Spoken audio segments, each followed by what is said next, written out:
What is going on, gamers? We are here listening to some Coheed and Cambria, painting my very first ever miniature, which I am essentially painting here for him to be my character for our new D&D campaign that we're about to start playing IRL. This is my first time I ever painted a miniature. I learned a lot.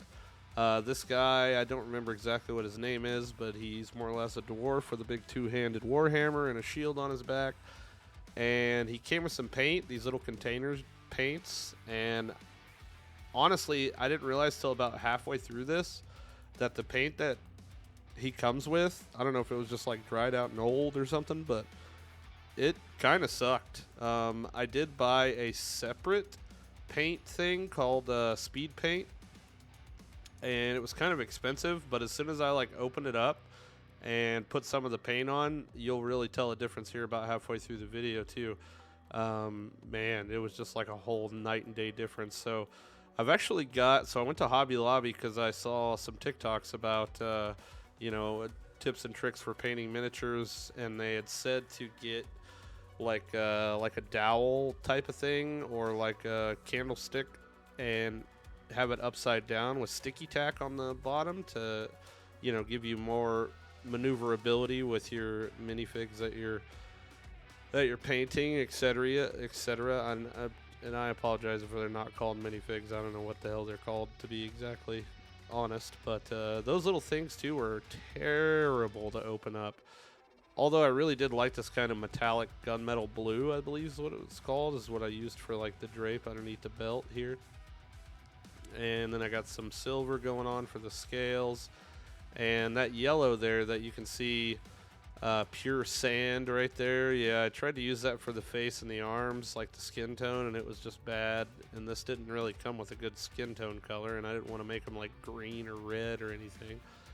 But I did end up finding like a better skin tone in the speed paint that I got there. But yeah, it took about 2.5 hours total. Which I got crunched down here into just a 4-minute little short video. But yeah, about 2.5 hours. I sat there and I just kind of painted, and then took a break for a little bit, let it dry, and came back and tried to really take my time with it. This is my first one. I got like a pack of like 25 little heroes and animals and stuff that I want to paint as well.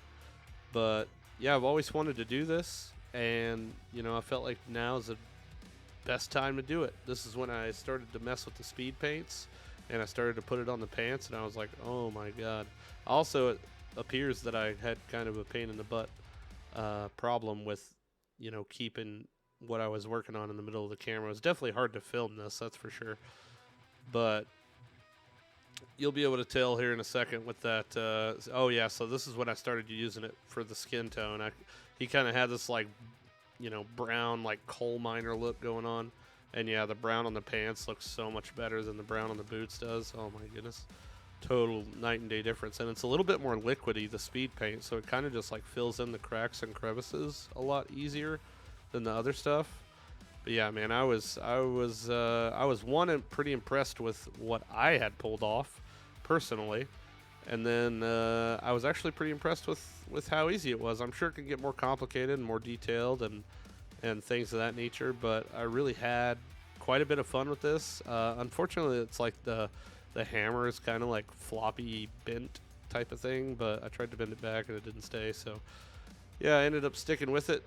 Once again, sorry for the camera issues. I, for some reason, can't seem to figure out the focus for my camera. I've had it for years and years, and I still can't seem to get it figured out. It's kind of mind of its own. But I put them on grass, even though it was kind of like a rocky texture. But I did go over with like a dark gray on some of the high areas to kind of give it some little darkness parts. But yeah, man, I had a lot of fun. It turned out pretty good, and I'm excited to work on more of them. Pretty stoked for this. You guys have a wonderful day, and we'll see you next time.